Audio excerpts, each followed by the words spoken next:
എല്ലാവർക്കും നമ്മുടെ പുതിയ വീഡിയോയിലേക്ക് സ്വാഗതം. അപ്പോൾ ഇന്ന് നമ്മുടെ വീഡിയോ എന്ന് പറഞ്ഞാൽ നമ്മുടെ മുഖത്തുണ്ടാവുന്ന പാടുകൾ, മുഖത്തെന്നല്ല ശരീരത്തിലൊക്കെ ഉള്ള പിമ്പിൾസൊക്കെ ഉണ്ടായി മാറിയതിൻ്റെ പാടുകൾ, ചിക്കൻ ബോക്സ് ഒക്കെ വന്നാൽ അതിൻ്റെയൊക്കെ പാടുകൾ ഉണ്ടാവില്ലേ, അതൊക്കെ ഒരാഴ്ച കൊണ്ട് തന്നെ മാറി നല്ല പോലെ തന്നെ സ്കിന്നൊന്ന് ഗ്ലോ ആവാനും പിമ്പിൾസ് മാർക്കൊക്കെ പോകാൻ വേണ്ടിയിട്ടുള്ള അടിപൊളിയായിട്ടുള്ള ഒരു പാക്കാണ് നമ്മൾ ഇന്ന് ഉണ്ടാക്കാൻ പോകുന്നത്.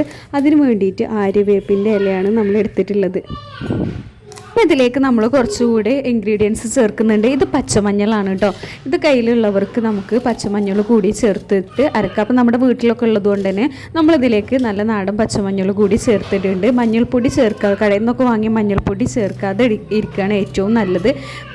അപ്പോൾ ഇതിൻ്റെ തൊലിയൊക്കെ കളഞ്ഞ് നമ്മൾ ഈ ഒരു ആര്യവേപ്പിൻ്റെ ഇലയുടെ കൂട്ടത്തിലൊന്ന് അരച്ചെടുക്കുകയാണ് ചെയ്യുന്നത് കേട്ടോ. നമുക്കറിയാം പച്ചമഞ്ഞളിൻ്റെയും അതുപോലെ തന്നെ ആര്യവേപ്പിൻ്റെയൊക്കെ ഗുണങ്ങൾ നമ്മൾ പ്രത്യേകിച്ച് പറയേണ്ട ആവശ്യമില്ല. ആര്യവേപ്പ് നമ്മുടെ മുഖത്തുണ്ടാവുന്ന പാടുകളൊക്കെ മായ്ച്ച് കളയാൻ, അതുപോലെ തന്നെ നമ്മുടെ മുഖത്ത് പിമ്പിൾസ് വരാതിരിക്കാനൊക്കെ വളരെ നല്ലതാണ് കേട്ടോ. നമുക്കറിയാം പച്ചമഞ്ഞളിലും ഇതേ ഗുണങ്ങളാണ്. കളർ വെക്കാനും അതുപോലെ തന്നെ മുഖത്തുണ്ടാകുന്ന പാടുകൾ മായ്ക്കാൻ വേണ്ടിയിട്ടും സ്കിന്ന് നല്ല പോലെ തന്നെ ഗ്ലോ ആയി കിട്ടാൻ വേണ്ടിയിട്ടൊക്കെ നല്ല പോലെ തന്നെ ഹെൽപ്പ് ചെയ്യുന്ന ഒന്നാണ് മഞ്ഞൾ. അപ്പോൾ ഇത് രണ്ടും നമ്മളൊന്ന് അരച്ചെടുക്കുന്നുണ്ട്. ഇനി നമുക്ക് മറ്റ് ഇൻഗ്രീഡിയൻസ് എന്താണെന്നുള്ളത് നമുക്ക് കണ്ടു നോക്കാം. അപ്പോൾ ഇത് നമ്മൾ ഈ കാണിക്കുന്ന രീതിയിൽ ഒരാഴ്ച തേക്കുകയാണെന്നുണ്ടെങ്കിൽ തന്നെ നല്ല പോലെ തന്നെ നമ്മുടെ മുഖത്തുള്ള പാടുകളൊക്കെ മാഞ്ഞ് നല്ല പോലെ തന്നെ സ്കിന്നൊന്ന് ഹെൽത്തി ഗ്ലോ ആയിട്ട് കിട്ടും കേട്ടോ. ഇപ്പോൾ ഇതാ നമ്മൾ നല്ല പോലെ തന്നെ ഫൈനായിട്ട് അരച്ചെടുത്തിട്ടുണ്ട്. അപ്പോൾ മിക്സിയിലൊക്കെ അരക്കുന്നവർ കുറച്ചധികം അരക്കുക, എന്നിട്ട് ഫ്രിഡ്ജിൽ സൂക്ഷിച്ചാൽ മതിയാവും കേട്ടോ. ഇപ്പോൾ നമ്മൾ ആവശ്യത്തിന് മാത്രം ഒരു പാത്രത്തിലേക്ക് ഇട്ട് കൊടുക്കുന്നുണ്ട്. അപ്പോൾ നമ്മൾ ഇതുപോലെയുള്ള മഞ്ഞളൊക്കെ പാക്കൊക്കെ ചെയ്യാൻ വേണ്ടിയിട്ട് നമ്മൾ ഉപയോഗിക്കുന്ന പാത്രം എടുക്കാതിരിക്കുക. ഇതുപോലെ നമ്മൾ യൂസ് ചെയ്യാത്ത പാത്രങ്ങളൊക്കെ പ്ലാസ്റ്റിക്കിൻ്റെ ഒക്കെ ഉണ്ടെന്നുണ്ടെങ്കിൽ അതെടുക്കുക. പിന്നെ ആദ്യം നമ്മളിതിലേക്ക് ചേർത്ത് കൊടുക്കുന്നത് കസ്തൂരി മഞ്ഞളിൻ്റെ പൗഡറാണ് കേട്ടോ. അപ്പോൾ ഇത് നമുക്ക് അങ്ങാടി കടയിൽ നിന്നൊക്കെ വാങ്ങാൻ കിട്ടും. കസ്തൂരി മഞ്ഞളിൻ്റെ പൗഡറാണ് ചേർക്കുന്നത്.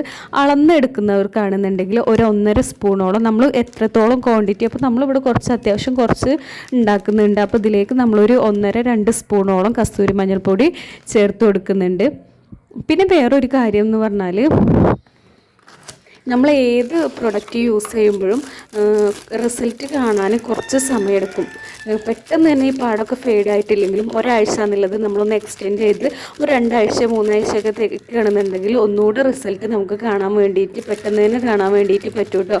അപ്പോൾ പിന്നെ ഇതിലേക്ക് നമ്മൾ ചേർത്ത് കൊടുക്കുന്നത് രക്തചന്ദനത്തിൻ്റെ പൗഡറാണ്.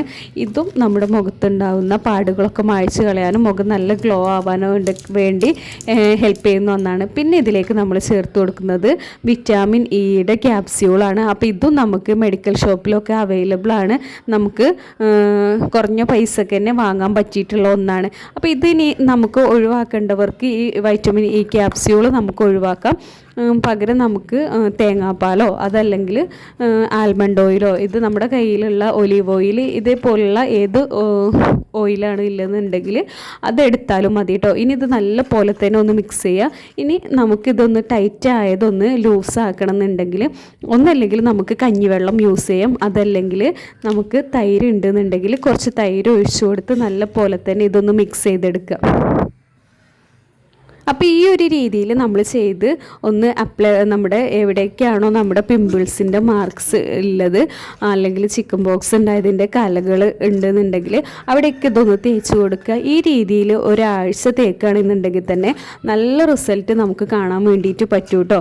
അപ്പോൾ നിരന്തരം കെമിക്കൽസൊക്കെ യൂസ് ചെയ്ത് ഇവരുടെ സ്കിന്നിൽ മാറ്റം വരാൻ വേണ്ടിയിട്ട് കുറച്ച് സമയമെടുക്കും. അധിക ദിവസം കണ്ടിന്യൂസ് ആയിട്ട് തേക്കുകയാണെന്നുണ്ടെങ്കിൽ അവർക്കും നല്ല റിസൾട്ട് ഉണ്ടാവും. അപ്പോൾ ഇത്രയേ ഉള്ളൂ, നല്ല എഫക്റ്റീവായിട്ടുള്ള അതുപോലെ തന്നെ 100% നാച്ചുറലായിട്ടുള്ള ഒരു രീതിയാണ് നമ്മൾ കാണിച്ചിട്ടുള്ളത്. ഇത്രയേ ഉള്ളൂ നമ്മുടെ വീഡിയോ. Thank you.